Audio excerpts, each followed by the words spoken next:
But digressing, UFC Fortaleza, Rafael Assuncao versus Marlon Moraes 2, rematching after a controversial split decision, I want to say maybe a year and a half ago, 2 years ago.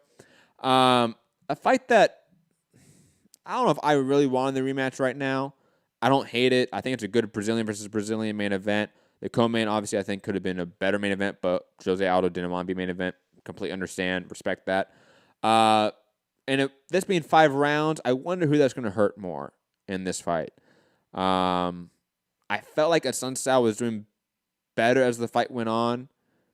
But in a 5-round affair, we've seen Moraes be absolutely destructive in that, in a methodical way in World Series of Fighting back in the day, which is now PFL. So I don't know who this favors. I think Assuncao is probably still the favorite in my eyes.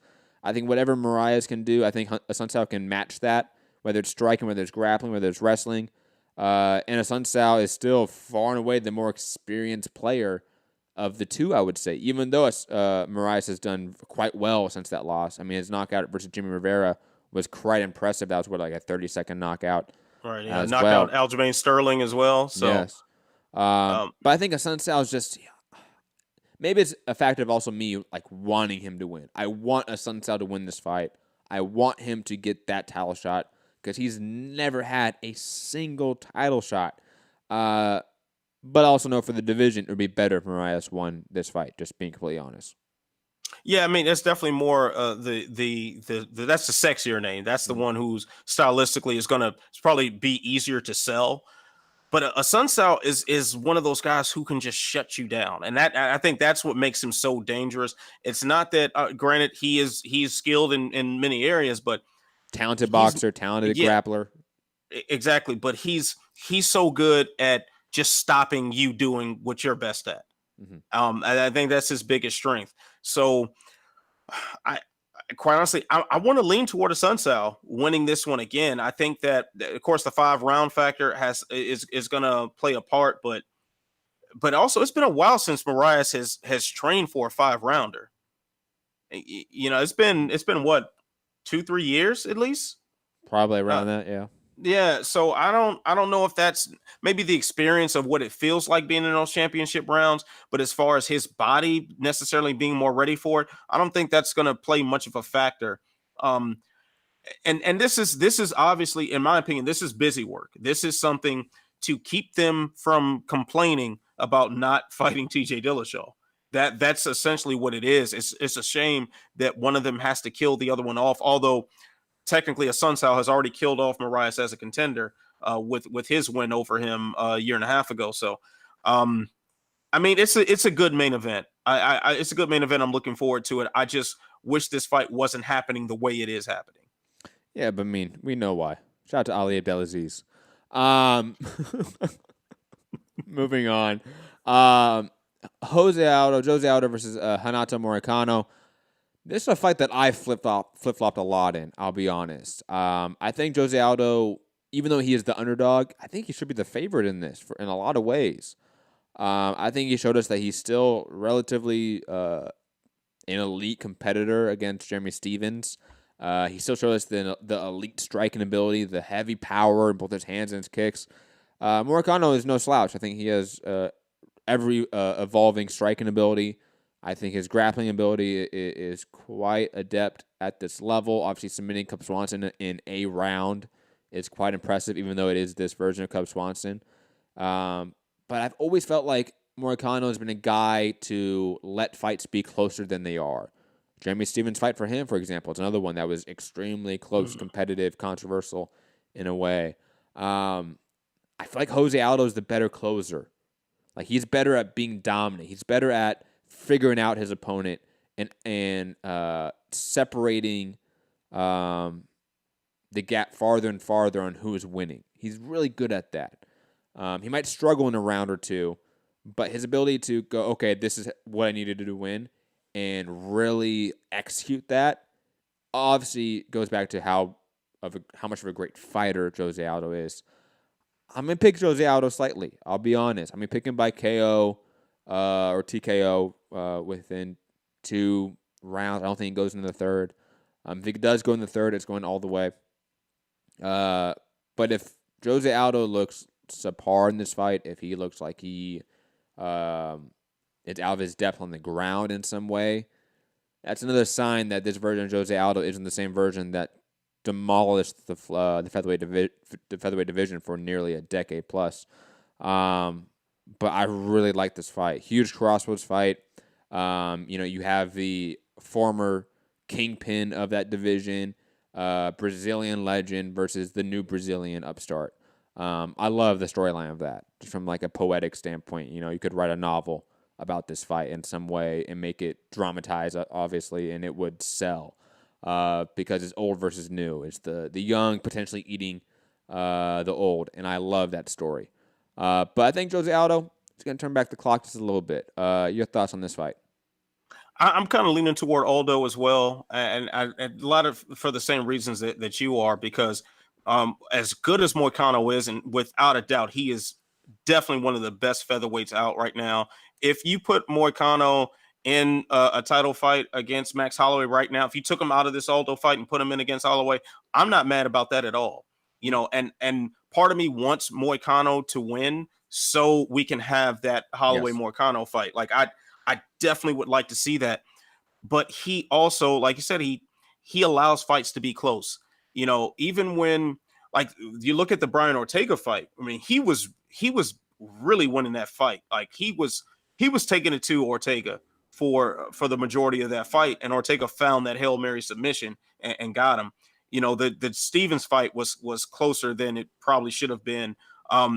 And correct me if I'm wrong. I'm kind of remembering the Calvin Cater win being kind of close also. Yes. Yes. So like I think Moicano, he doesn't just go in and dominate and just swarm in somebody the way Aldo can. Like Aldo just has, like, it's almost like Aldo has like a bloodlust to him or something. It's like he sniffs out that weakness and he attacks and attacks and attacks. And I think the way Moicano just kind of plays it by ear almost, and and lets things kind of flow and happen.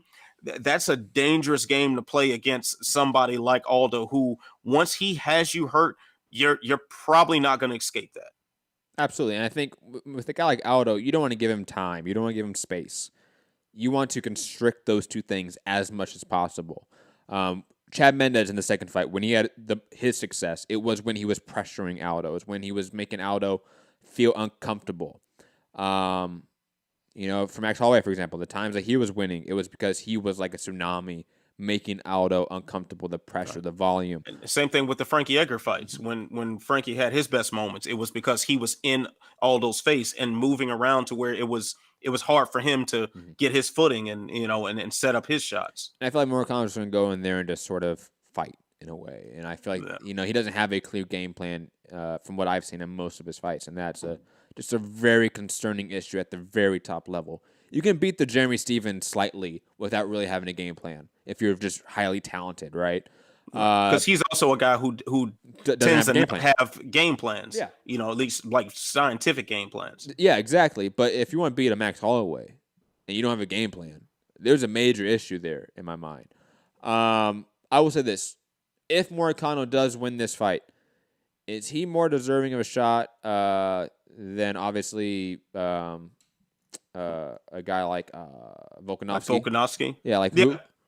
I would give Moicano the shot over Volkanovski. I think his Moicano's resume is stronger.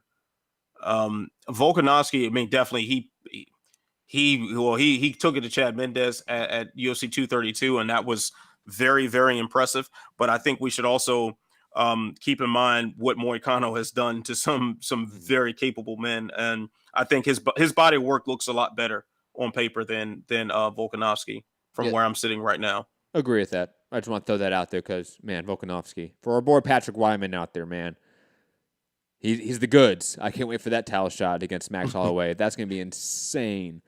I will definitely be on Twitter with a campaign saying bring back Patrick Wyman for heavy hands, just for that breakdown. But digressing, Damian Maia versus Lyman Good, a fight that I really like because I think we're gonna see how much Damian Maia has left in the tank. A guy that is old, just to put it plainly. A guy that his last run at greatness was what we just saw. and do it Tyron Woodley, absolutely dominating him in a slightly boring affair. And Lyman Good's a guy that's been around the block for a long time. A guy that I want to say fought in Strikeforce for a while. And I think he fought like in Dream. Like he's been around the block for quite a bit. A guy that I've seen spar high level boxers, high level MMA guys. Lyman Good's a very talented, all around Tiger Strowman fighter. So again, one of those really good fights we're going to tell is Lyman Good sort of putting it all together. Is Damian Maia slipping and fading? This is the fight to tell that. I'm going to pick slightly Lyman Good. I think obviously if Damian Maia gets this to the ground, it's pretty much a wrap. But I think Lyman Good's counter wrestling ability has improved. I've seen his boxing ability. It is high level. I've seen him spar Marcus Brown, who just got his mandatory shot against Vajdic this last weekend, beating Badu Jack. I've seen him spar Marcus Brown for 8 rounds, 10 rounds, hard sparring. Lyman Good's very talented, so I'm picking Good slightly. Your thoughts on the fight, Anthony? I agree. I think Lyman Good should walk away with the win. I think that the thing is, of course, if you are on the floor with Damian Maia, you're probably not going to survive. But can Damian Maia get it there? Mm-hmm. And against a lot of guys, he probably can. And Damian Maia has definitely improved his wrestling, particularly like his chain takedown attempts have just gotten so much better than they were his days at middleweight. But Lyman Good, I think, is just the far superior athlete. On top of that, he's a very strong guy. He's also a longtime veteran. Mm-hmm. I mean, put it this way, he fought Mike Dolce in IFL. Like that's how far back he goes. The IFL days. Yeah, he's also been for a long time. Back in there, Mike Dolce was a fighter. Good times. Yeah. Before Mike Dolce was making everybody eat Greek yogurt instead of sour cream. That's what he was doing. He was fighting in IFL against Lyman Good. Lyman Good, man, I think also will hurt you big time on the feet if you can't get it there. If you can't get it to the ground, he's going to hurt you.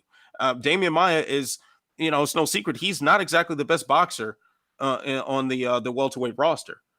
So I don't see outside of some wild scramble or a slip and fall or something like I don't see how Damian Maia gets it to where he's the strongest. And also he is older than Good. He's got a little more miles on him. I think this might be the beginning of the Damian Maia swan song. Absolutely agree with that. Last fight on the card we're going to break down in any capacity: Charles Oliveira versus David Timur. Really a good step-up fight for David Timur, one that I think he's been asking for a while. I think I've been asking for a while. I think David Timur is absolutely a very talented, all-around fighter. I think his kickboxing is absolutely top-notch. Charles Oliveira is one of those guys that, obviously he holds the record for most submissions in the UFC. At any time, he could snatch an arm, snatch a limb, snatch a neck, and it's over. And on top of that, I think he's always had underrated Muay Thai skill. It's a fantastic fight. I can't wait to see. I think I'm picking Timur slightly, only because I think Charles Oliveira's always dropped the ball on these types of fights. I feel like he's always had bad IQ, bad fight IQ. He's always made very poor decisions at the worst times. And Timur looks like a guy who's always making the right decisions, always making the right tactical calls, has the right game plan set in mind. And I always sort of favor that aspect of fighting more so than just a guy that's extremely gifted, like a Charles Oliveira. I think he is probably the more gifted fighter of the two. But Timur is probably the more fundamental, methodical fighter of them. So I'm picking Timur. Your thoughts on the fight, Anthony? I'm picking Timur because I just have a hard time trusting Oliveira. And when you see him have a really good performance, his next fight, he probably does something really foolish. And then on top of that, here's another thing to remember. This fight is contested at 155, I believe. Yes. So his last one, I think, was also 155. He weighed in at like 152 or something like that, which means Charles Oliveira is probably going to come in about 5 pounds overweight for this because he has to balance it out. There's no way that Charles Oliveira is just doing too many good things at one time and consecutively. And no, I just don't see it. Like, he's proven himself to be the guy that's gonna be himself. I think he finds a way to be himself, which leads to him getting the L. He is definitely like a Rusmar Palhares. Like, he is definitely of that Brazilian stereotype, unfortunately, of fighters where it's just like, what are you thinking, man? Like, there's so many times of Oliveira's career, you're like, what were you thinking? I'm just waiting for him to submit himself. Like, that's what I'm waiting on next. That would be awesome. I'm waiting for him to heel hook himself or something.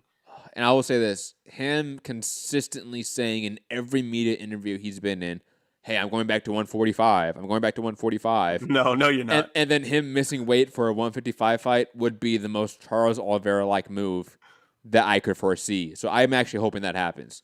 Like, do Bronx never change? Yes, please never change. Brief mention, Thiago Alves versus Max Griffin on the card as well in the preliminary portion. All of the fights on ESPN Plus. I don't know why they actually keep making this delineation between prelims and main card if it's all on the same platform. Digressing from that stupid programming issue I have.